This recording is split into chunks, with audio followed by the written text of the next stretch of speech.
Hey everyone, thanks again for tuning in to another episode of the TackleTime podcast. My name is Nate. I am your host. TackleTime is about interviewing experts and more experienced anglers out there in the world and distilling their knowledge essentially into these short podcasts to make fishing a lot more approachable, make it a lot easier to get into, and to really take some techniques and some tricks and try and get out there and actually do it. So that's what every single episode you listen to, you're going to find. You're going to have a little bit of background about each guest, how they got into things, maybe some personal information, and then we dive into the gear as well. So every episode we talk about some type of tackle or even a couple, and dive into the technique and actually how to use them. Today's guest is definitely a change of pace for us. Matt Luna from Matt Luna Fishing. Check him out on YouTube. He is an aspiring professional fisherman. So for any of those guys who say, man, I'd love to fish tournaments, sun up to sundown every day of every week, this is a person you'd want to check out. They have a lot of information on YouTube documenting their journey as they go. So this was really cool. But we are going to go ahead and jump into this. I won't give too much away. Before we do, the next time you go to buy tackle, whatever that piece of tackle might be, whether it be a new rod, new reel, new hooks, new crankbait, whatever it is, check out tacklebuys.com. We have thousands of sale listings that are updated almost daily for companies that have these products on sale. So if you like Rapala, if you like Z-Man, if you have a particular brand that you really love, check out Tackle Buys and search for that particular brand. So we all have brands we like, we all have brands we trust, but somebody probably has it on sale somewhere out there on the internet. So we compile all those listings and you can find all those at tacklebuys.com. But we're going to jump right into this interview. Thanks again for your support, guys. Hey guys, thank you again for tuning in to another episode of Tackle Time. I got Matt Luna here from Matt Luna Fishing. Check him out on YouTube. We're going to talk about all kinds of great stuff today. I think he's got a lot of great wisdom and a lot of experience in the fishing space to teach us about. So this is going to be a really interesting conversation. Matt, am I understanding correctly that you are a professional fisherman? I would consider myself an aspiring professional fisherman. One of the things that I've kind of like branded myself with is being on a journey to fish professionally. And that kind of goes into why I started the social media, why I started the YouTube channel, all that kind of stuff, is because I knew that I couldn't just finance this dream myself. And my hope was that I could build a social media following large enough that eventually it would be enticing to sponsors to want to be involved with me. And that would help me to get over some of those growing pains and pay my dues, so to speak, in the tournament world, and then be able to have the longevity of being able to finally make it and fish professionally. Wow, so it's a really wild ride. I'm sure that you've been on. What led to you wanting to fish professionally? So when I was younger, I played baseball, and I also fished with my dad when I was younger, and that's how I kind of got into fishing at all.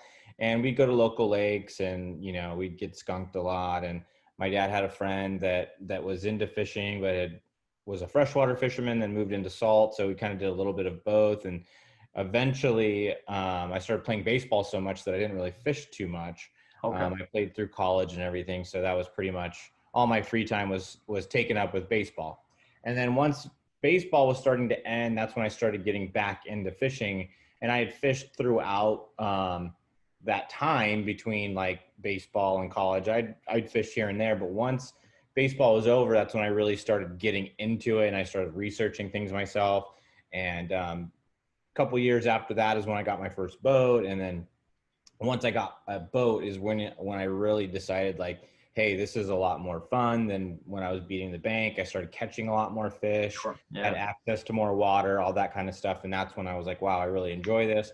Wanted to get into the tournament scene locally. And then once I started doing that, I wanted to fish as much as I could and as big as I could. Wow. Okay. So the tournaments that you're fishing now, are they mostly saltwater? Are they freshwater? No, I pretty much only fish freshwater now. When I was a kid, we'd go out in the bay or we'd go offshore a little bit because I'm in San Diego. So it was easy to get offshore. But now I'm pretty much 100% freshwater.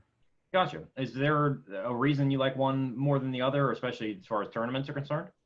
Um, I, I have more experience in the freshwater, and I think Okay. it's a little bit easier in terms of getting into freshwater fishing. I mean, there's tons of shoreline, obviously, for the bay or whatever, but when it comes into some of the equipment that you need and the boats that you need, and I think that freshwater is a little bit more accessible. Gotcha. I would say that on average, if you want to catch more fish, you probably want to go to the salt because you can catch a bunch of different types of fish doing the exact same things. But I don't know what it is. I've just always gravitated to the freshwater side. Gotcha. Gotcha.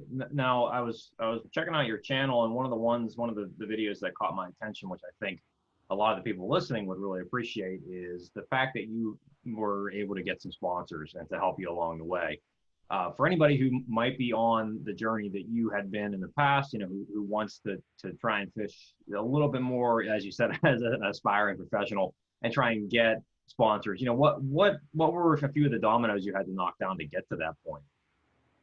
I think that it depends on what you're after. If you're after, a discount, those kinds of deals are out there for a lot of different people. I think that if you have a small following, stuff like that, I think that depending on the company, because that's the major factor, is it's Sure. individual.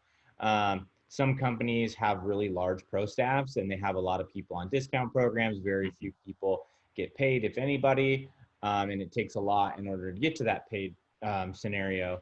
But basically, when it boils down to sponsorship, the most important thing for somebody that's seeking sponsorship is what do you have to offer that company? Because basically, what you want to consider is it's a business deal at that point. Like they're not just giving you baits or they're giving you money so you can fish. They're giving you that stuff looking for a return on that investment. So the money that they give you, they're looking for a return on that money. So if they give you $1,000, they probably have in the back of their mind an amount that they're hoping to return on that $1,000. No different than, you know, a company putting a commercial during a baseball game or whatever TV show. They're looking for people to go buy that product as a result of that commercial. And essentially, sponsorship's the same thing. And I think in the fishing industry, for whatever reason, a lot of guys go at it thinking that they just get the stuff so that way they can go fishing, and that's not really how it works.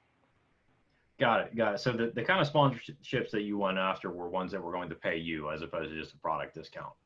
Well, and I think that there's a stair step approach too, and I think that as my following grew and as my influence grew, I think that you can your value to a company can go up. So Sure. if they don't know you, you approach them and they're kind of not sure about the whole deal, maybe they only go to the product thing because it's lower risk for them. If you have a large following and you can show that you made sales from whatever you're offering them, if that's your social media or if that's your YouTube, then you're going to be a little bit lower risk and they might be able to give you some of that money. So I think it's very individual. And I think that if you look at the guys on like the biggest tours, like your Iconellis and your Brandon Mhm. Poliniks and all them, like they're fishing on one of the biggest tours. They have very large social media followings. They have tremendous influence within the fishing industry. So when you put all those different things together, they're going to be able to increase sales. They're going to move that needle for that company. So that monetary investment that they're making in that person is going to pay dividends to that business. Now, on a lower level, with people aspiring to get in there, our influence may not be as big or our audience may not be as big. So you're probably not going to be able to garner a sponsorship anywhere near like one of those guys do. So I think keeping it in perspective based upon what you can offer and what you can really return on their investment is important too, because you don't want to burn bridges promising the world and then not being able to deliver. So the big key that I think that I take away from that is try and look at it from the company's perspective. Obviously, they need to get something out of any amount of value that they're giving to you, whether that be free product or discounted product, or even if it's a check in the mail kind of thing, whatever that might be. They need to. Yeah, They need. because I think that if you put it in terms of what's the company going to get out of this, then I think that you're going to be able to maintain that sponsorship for a long time. Because if you were able to find a deal where you were getting money from a company and you probably would want to, whether that's an endemic, which is a fishing industry company, or a non-endemic, which is a company that's outside the fishing industry, you're going to want to look at it from their perspective, going, what am I getting out of giving this guy a free product, or giving this person Absolutely. free baits, or giving this person money? Like, what am I getting out of it? And I think that if you put it in that perspective as the angler, as the sponsored person, you're going to be able to maintain that relationship with that company. And that's the key, because if you get to the point where you're getting money from somebody, which is actually very hard to do, Mhm. I've been lucky enough that I've been able to do that. But, and it's not to where I can, make a living off of all this, but it has definitely assisted me in my fishing and stuff like that. And it's helped me to get to the point where I'm at. But I think that you want to keep those relationships going, and you want to continue to work hard for them, because you want you want them to want you back. You want them to renew that Yeah, sponsor. yeah. No, that makes a lot of sense. And I think a lot of people come at this as, unfortunately, that they kind of want something for nothing. They don't really have anything to offer, but they would love to get some free stuff. And unfortunately, the world, especially business, just doesn't work that way. So I think what you're saying really resonates. That makes a lot of sense to me. I just think people need to put it in a different perspective than, what am I getting out of this deal, and going, if I were the business owner, would I sponsor That's a great question. I think a me? lot of people would ask that.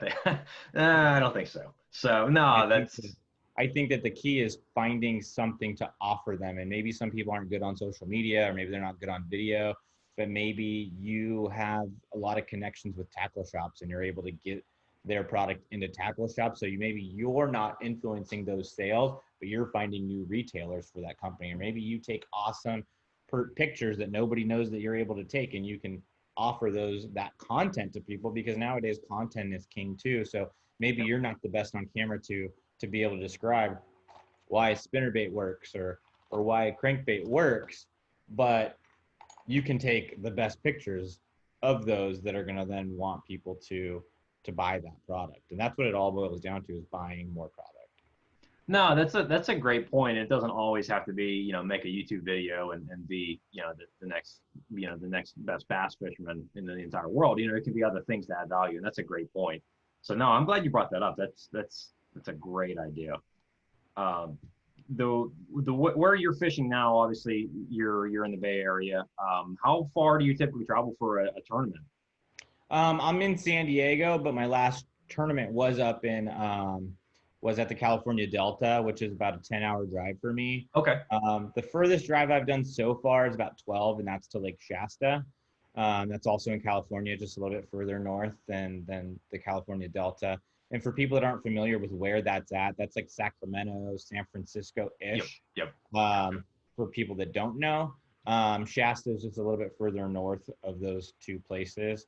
And that's as far as I've gone. But the majority of my tournaments are Shasta, the Delta, Clear Lake's out here too, which is another 10, 12-hour drive for me. But I haven't been there yet. I haven't been fortunate enough to make that trip.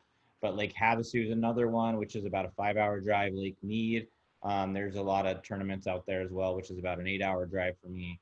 And those are pretty much the majority of the tournament lakes that are near me. I wouldn't mind getting out to Texas at some point, maybe trying to do the Central Opens, which would be like Rayburn and, Texoma, Sure. Yeah. Yeah. to the woods. That's a hell of a hike from where you're at for sure. Yeah, I've looked, and like when I Google how far it is, it's like a 23-hour drive or something like that. And so it's definitely a trek. No, so I was just curious, as far as how big of a radius you move in, because obviously I'm sure that they're all over, obviously. But how is the competition? What, as far as how many people show up? Because I'm in the Northeast, up near the Pittsburgh area, and obviously we don't have anywhere near the population that San Diego does. So I can only imagine, competition out your way is probably pretty stiff. Well, I think that I don't think that we draw the numbers in terms of like our pro-ams, which I would put like the Toyota series, the FLW Toyota series. We don't have any Bassmaster Opens out west. So the closest series for the Bassmaster Opens would be the Central Okay. Division, which would be the 23 to 30-hour drives for me to Hmm. get out there. And I think that when you're talking about the pro-ams, and you're talking about local like team events and stuff like that. Where I live in San Diego, the lakes are very, very pressured. But we might get between, I don't know, depends on the event, but we might get 20 to 50 teams that show up. So, Sure. but 50 teams on our lakes, that's a lot of pressure on those lakes. And that would be a pretty big team tournament for down here. Our pro-ams, it kind of all depends on the specific event. Like I just fished at the Delta and we had like 67 boats at the California Delta, which is Oh, wow. one of the top 10 fisheries in the nation. So it all kind of depends. I think that there's a few different factors that were in play why the turnout wasn't that great for that one event. But I would say that we range anywhere between, that 80 to, 150 range for a pro-am. And then we have the U.S. Open at Lake Mead, which is one of the biggest events that we have out in the West. And I mean, you get Aaron Martins fishes that, Rick Clunn fishes that, Luke Clausen, Josh Bertrand, Dean Rojas. There's a lot of big name guys. Bradley Hallman's been coming out here, Andrew Upshaw. There's a ton of legitimate big time professional fishermen and that come out and fish that. And that one usually is garnering over 200 boats. So that's a pretty big one. No, for sure. So at the size you're typically fishing, and what's you guys are fishing for real money. What are the pots look like at something like that? So for the U.S. Open, recently the prize package for that is $100,000 and a fully rigged boat, full size bass boat. So your prize package for that's around 160 grand. And then second place, you're taking, it's a big difference between first and second. Sure. For your 150 boat pro-am, depending on the series, depending on entry fees, you're anywhere between, 40 grand to 25 grand to win. For sure. It all depends on entry fees at that point. Because we have some trails out here that are around $800 entry fee. And with 150 boats, you're looking at around, 20 grand, something like that. But then an FLW with a $1,700 entry fee with 150, 160 boats, you're looking at around 40 grand. No, there's serious money on that for sure. So I have to ask and be direct. I mean, have you had any luck winning any? Or are you getting towards the top? How does that play out? No, I haven't. I'm still paying my dues, I guess you could call it. I haven't been able to really like dive in with both feet and do it year after year after year. I've been able to do, 3 one year, 2 another year, 3 a year. So I haven't been able to really just dive in, commit. And that's what I'm hoping to do coming up in this next year in 2021 is being able to commit to one of the trails and just diving in with both feet and making sure that I get in there. I have cashed a check at the U.S. Open. There's a 200 boat field and I was able to capture one of those bottom end checks. So I was really happy about that. Nice. Awesome.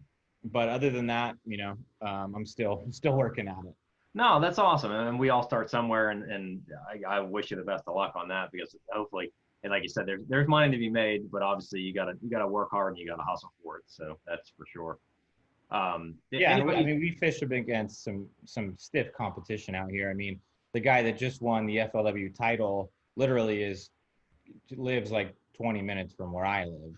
Oh, okay. And, so we have some real hammers out west that a lot of people don't know about, but these guys can really fish out here. And I think a lot of the things that keep a lot of the West Coast guys from being more prominent within professional tournament bass fishing is just the fact that it's not as accessible out here as it is for a lot of other people, just because you have your Bassmasters and your FLW trails, and there's tons of tournaments all throughout, the Midwest. And even I would say up north, your guys' fishing season's shorter than ours is, because we can fish year round, but FLW's there every year, Bassmasters there every year, where we have three FLWs a year, and Bassmasters not out here. And then we have other trails that are good trails and can provide great opportunities for anglers, but they don't lead to the elite series or anything like that.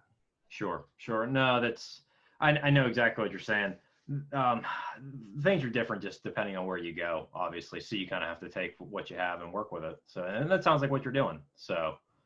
Yeah, exactly. I'm just trying to gain the experience, because I think that with fishing in particular, like you can go fish and you can catch fish, but then finding the quality fish to really compete, especially at the open level, which like a Toyota Series or a Bassmaster Open, you're fishing against the best fishermen that live on those lakes. So that's a tough thing to compete against as it is, and that's what you're really doing at those open level events.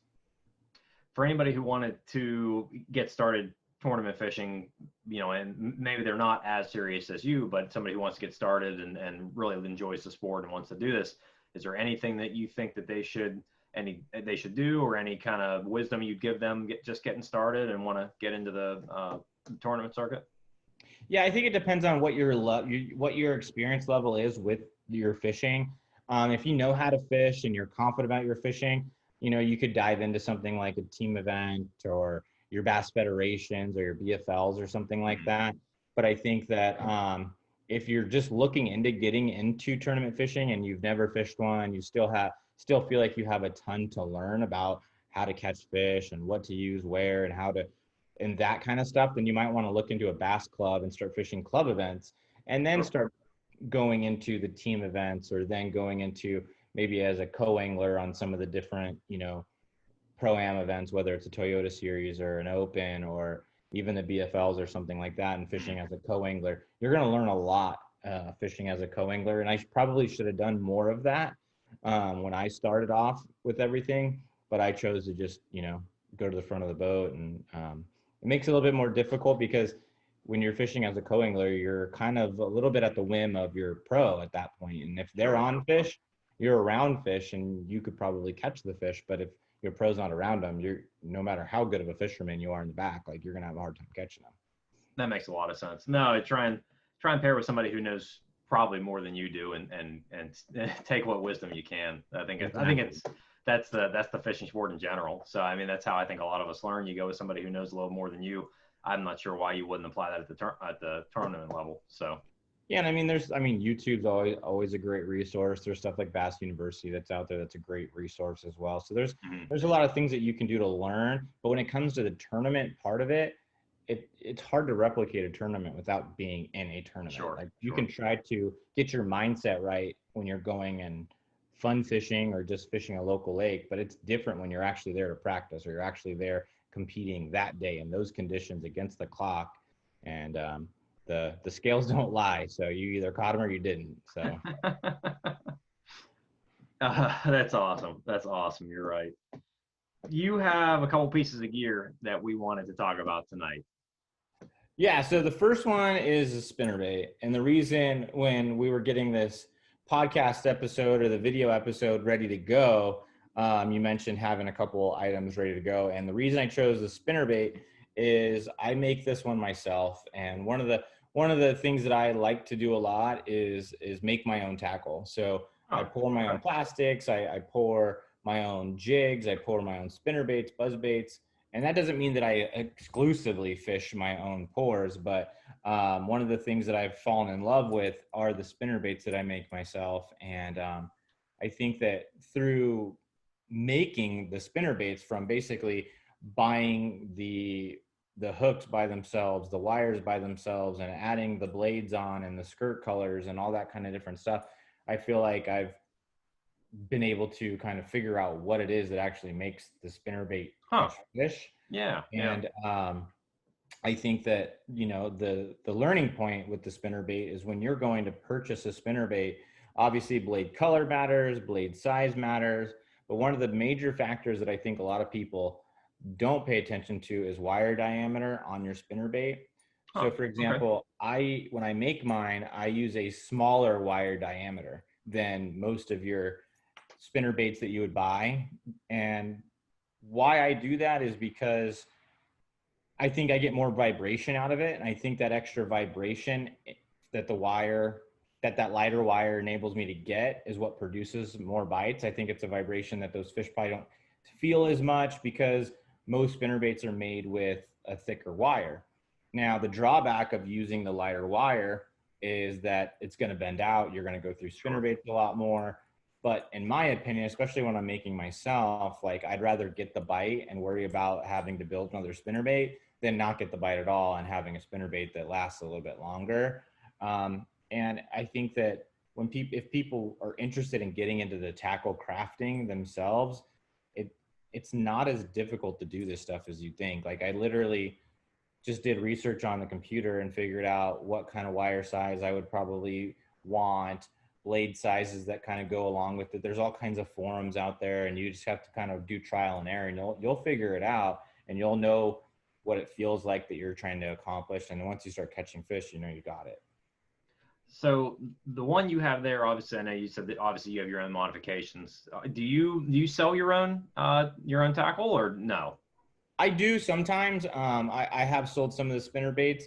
A lot of times, the spinner baits that I do make for other people, I go up a little bit on that wire size because I'm a little bit hesitant to sell somebody one of these. Not because I'm afraid that I don't want to give it out to somebody because I don't want them to have it because it's something secret. But it's more because people are giving me their hard-earned money, and I want them to have something that will last them. But there are times when like people go, "I want the one you make." Or you make for yourself. And then I just make sure that they understand that, you know, you might get 10 fish out of it, or you might get 2. And, you know, these aren't the cheapest spinner baits. Cause I mean, these have owner hooks on them, Hildebrandt blades on them. And the hooks are more expensive than probably a lot of spinner baits. The blades are a lot more expensive than some spinner baits, because the Hildebrandt blades are good blades. They have a little bit different sound to them. And these are all things that anybody could go buy for themselves, but you're going to have to pay for it. You can get cheaper blades, and maybe it'll make a difference, maybe it won't. But, you know, at the beginning of the stages of making these baits, I used the Hildebrandts and I started getting bit, and I just stuck with them at that point. No, okay, that's really interesting. I'm sure you picked up a lot of tricks, and if somebody wanted to, I don't say make their own spinner, and how is there somewhere you said in particular there's forums that they can visit, you know, they can learn all that stuff. You're pouring your own molds and all that stuff you said as well too. Yeah, I mean, I get the mold that I use for this is just a Do It mold. You can go to the Do It Molds website and get them yourself on Do It Molds. And pretty much anything you need to make this spinnerbait right here, you could get off the Do It Molds website. Got it. So that's a great start. There's different lure component websites. There's Lure Parts Online. Do It Molds is a company that I do have a relationship with. I put out YouTube content on my channel using their stuff and everything like that. But I do, I mean, if you guys watch any of my videos, like you'll see not necessarily this spinnerbait, but there's a shad colored spinnerbait that I use a lot. It's got some chartreuse in it. And that's a very common bait that I use on my channel, and I make those myself. I got, you know, jigs that I make myself that I've caught a ton of fish on, Ned rigs that I make myself that I catch a ton of fish on, and then the plastics and everything. So those are things that I actually do use. And I just thought that, you know, bringing something like this to the episode, I thought would be kind of unique because, you know, it's something that I make and something that I enjoy fishing a lot. No, I'm glad you did. So that is really interesting. I'll have to check a lot of that out because that the whole making my own gear has never been something I've chased down. I know a lot of people do it. You know, they modify their own gear and buy it off the shelf and change it up. But no, that's really neat. And I think a lot of the fishing community is a do-it-yourself type of person. So a lot of guys probably would like that. Yeah, and I think that it kind of, when you start making some of this stuff yourself, like I'll take, for an example, there's like one of my favorite baits to throw on a Carolina rig is a brush hog, right? And I have a dual mold that's basically a brush hog type bait. So I made a bunch, I put no salt in them, and I didn't really feel like I was getting bit like I should, because the conditions were right. I should have been catching fish on Carolina rig. So I melted all that plastic back down and added some salt into it. And what the salt will do to it is, one, I think that the fish kind of hold on to it a little bit more, but it also changes the sink rate of your plastic. So generally speaking, your plastisol, which is what the plastic baits are made out of, that's going to float. So once you pour a bait, and as long as there's no additives or anything like that, your bait's going to float. So the sink rate of that brush hog bait that I was making, it was different. So once I added that salt in there, the sink rate, I think, changed. And I think that those fish bit better because that sink rate changed, and it was more similar to what I'm used to fishing when I was fishing my own as a brush hog, because you can tear open a brush hog and see some of that salt in there. And I think that salt, you know, there's different variables in it, but the one thing that I could think of that really differentiated it between the brush hog, and what I was throwing before was the salt. Gotcha. And I don't think it was salt specifically. I think it was the sink rate. So you could get a sinking plastic that might have done the exact same thing. Sure. No, the presentation obviously is important, as you found out. So, how do you fish that the jig you just had that you're making? How are you fishing that? So the spinnerbait. Yes. Sorry, that's what I meant. So what I like to do, especially in the lakes that I use, I would primarily use a shad colored spinnerbait. The reason I had this one out was in my garage already is because I made up some bluegill ones for my California Delta trip. Okay. Because summertime, the bluegill are pretty prevalent up there. So I wanted to have a bluegill imitation. And everything was pretty much the same. The skirt color was a little bit different, but this would still be a really good bluegill imitation. The specific skirt I had on the spinnerbait that I was using the Delta was a little bit different. But what I like to do with the spinnerbait is I like to throw it around wood. So whether that's, trees that are submerged or just random laydowns or something like that, Right. when there's wood and maybe a little bit of dirtier water, I think it's hard to beat a spinnerbait because you can cover a ton of water with it. The spinnerbait comes through wood great. Depending on the type of grass you're around, you can get a spinnerbait through the grass. Tules, depending on how those if they're kind of real vertical, you can really get a spinnerbait to go through the tules as well. But if they're kind of like falling down, you're gonna have problems probably because it might hang on it or your lines in your stuff like that.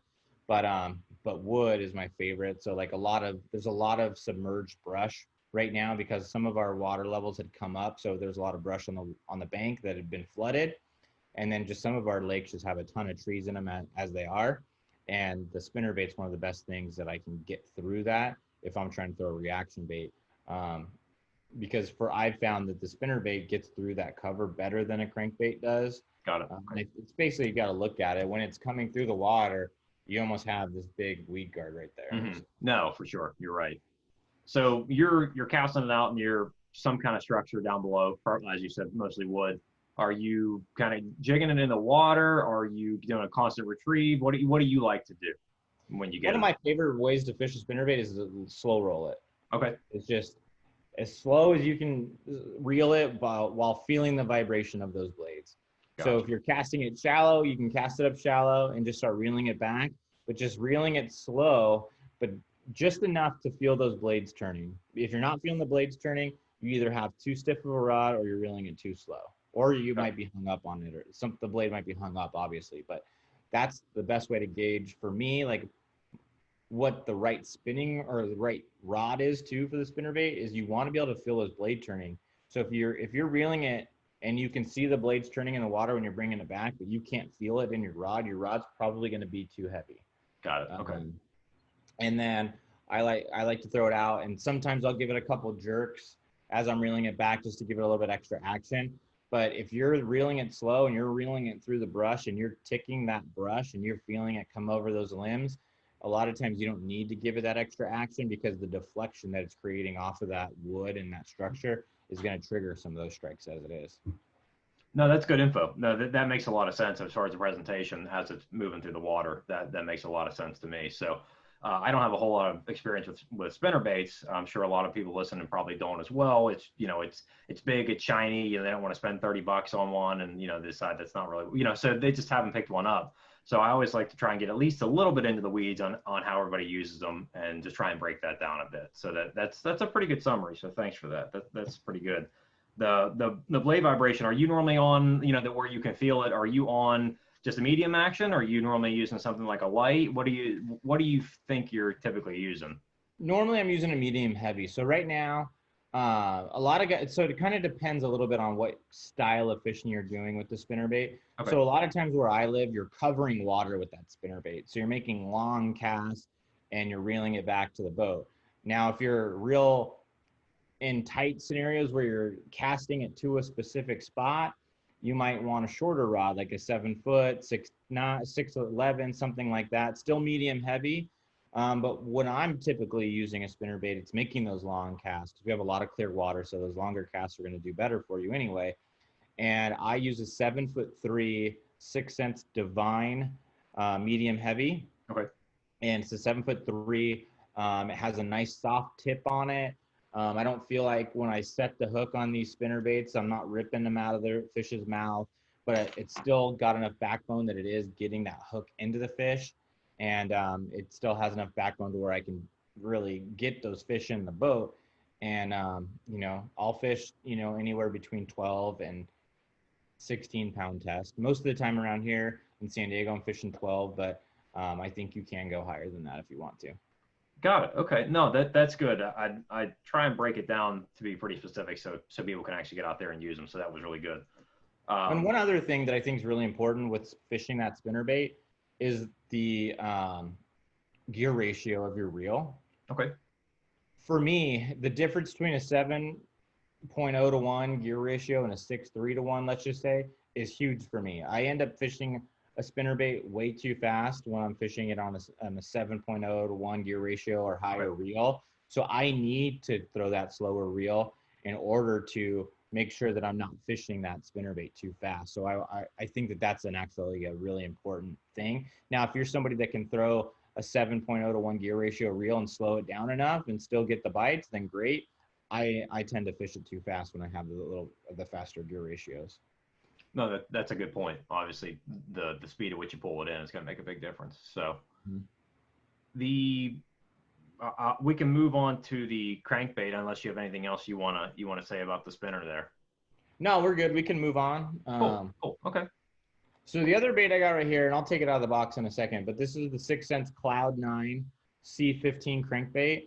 And the reason I chose this bait is because one of my biggest fish of the year I caught it on was on this bait exactly. It's the shad scales color, and I had it in the garage. And the reason I chose this, besides the fact that I caught a big one on it, is because deep cranking was one of the things that I really wanted to learn about this year a lot more. And I'm gonna try to get it closer to the camera so you guys can get a good look at it. That's the color pattern right there. Great shad imitation, obviously. The reason I wanted to learn how to do this is because it was something that I was lacking, I felt, in my fishing ability.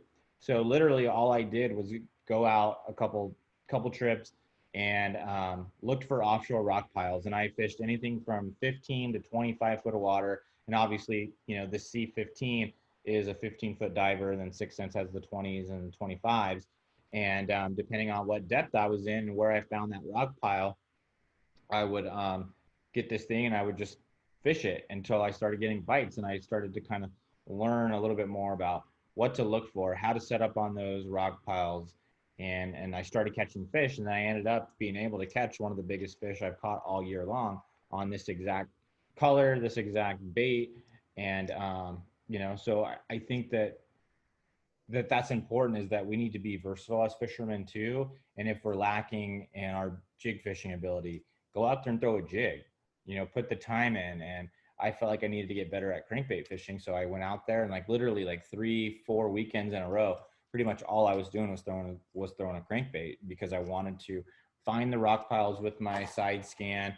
And I have a Panoptics unit on the front of my boat too. And I was able to keep that rock pile in my view on the Panoptics. So I knew that rock pile was right in front of my boat.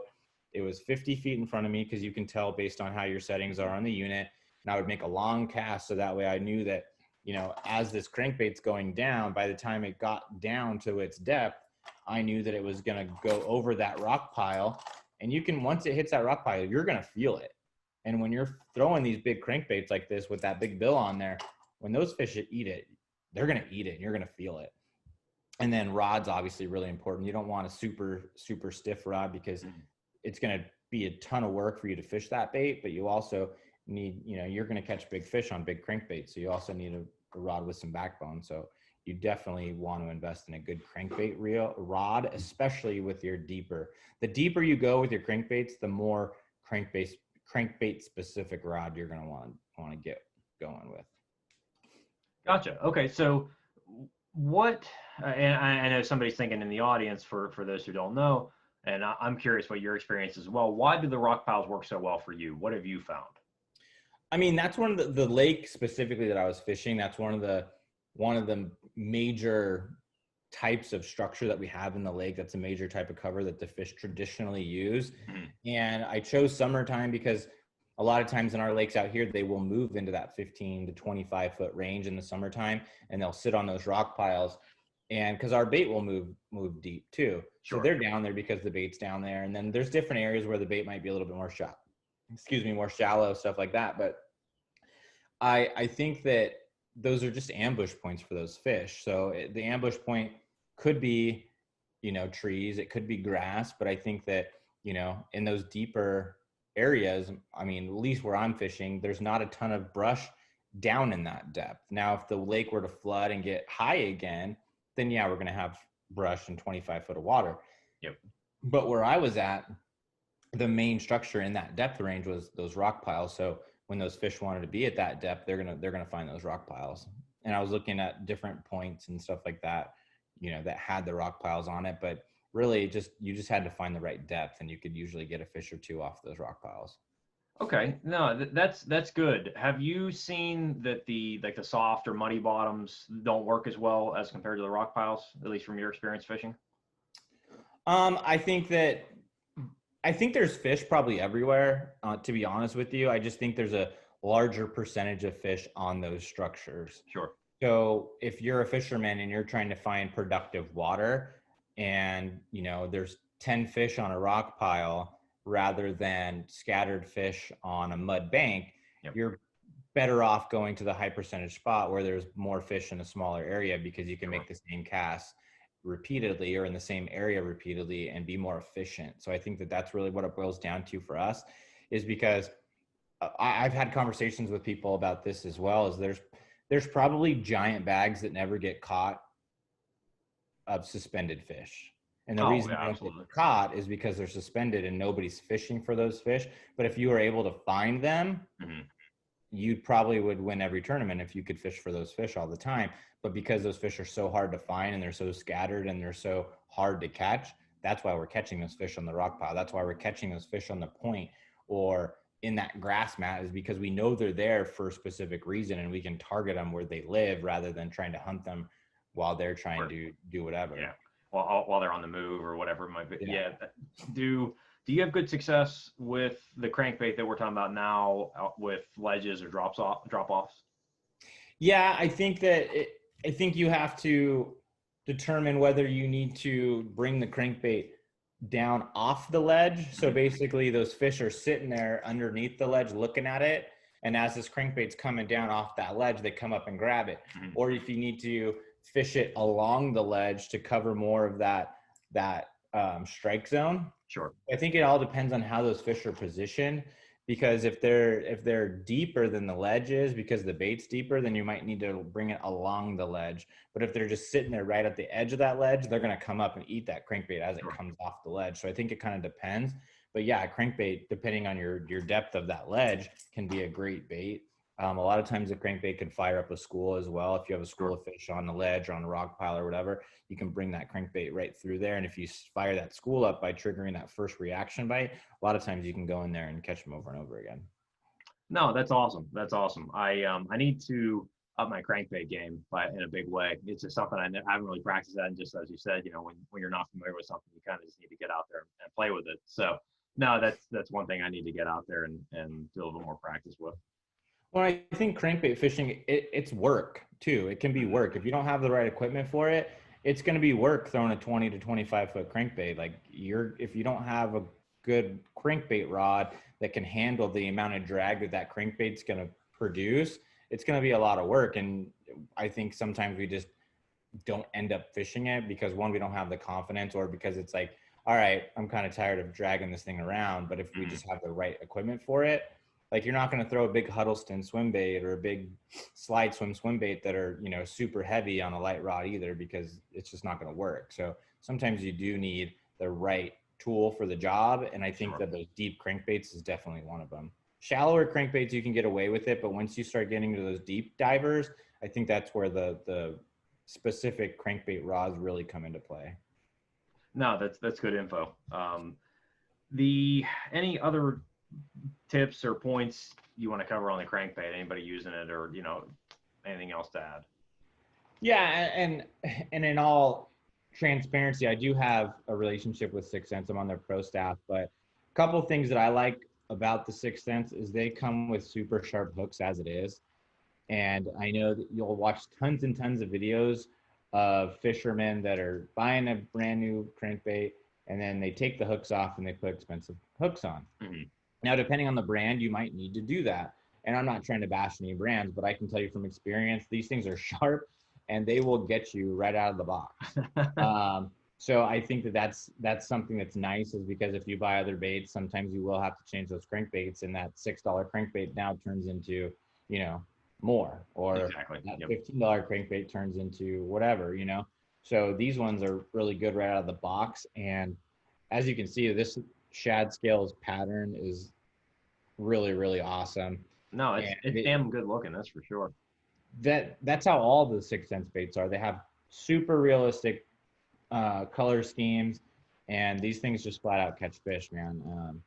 They anything from shallow divers to deep divers to jerk baits to top water. They got you covered in the hard bait section, and they got some really good soft plastics as well. So I definitely wanted to mention Sixth Sense as well. So No, that's awesome. I'm glad you did, because that leaves. I think that kind of goes into the next, the kind of closing remarks, whatever you might have to add here. I wanted to give you the floor as far as to let people know how to find out about you, what you're about, where, all those things.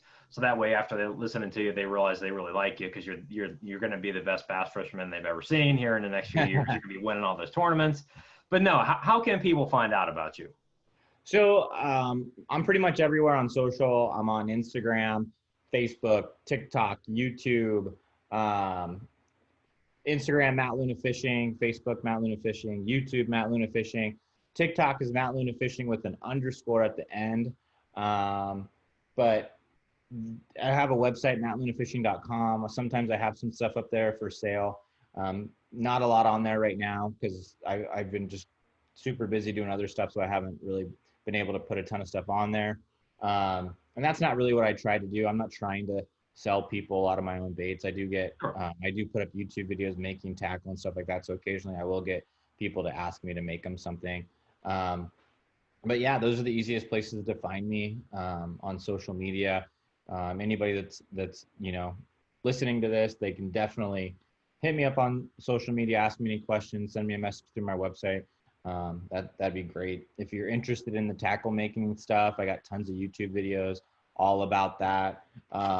I chronicled my, crankbait fishing that I was describing to you guys about finding the rock pile, setting up on it, how I was going about learning how to fish the crankbait better. That stuff's on my YouTube channel. All my tournament stuff's on my YouTube channel.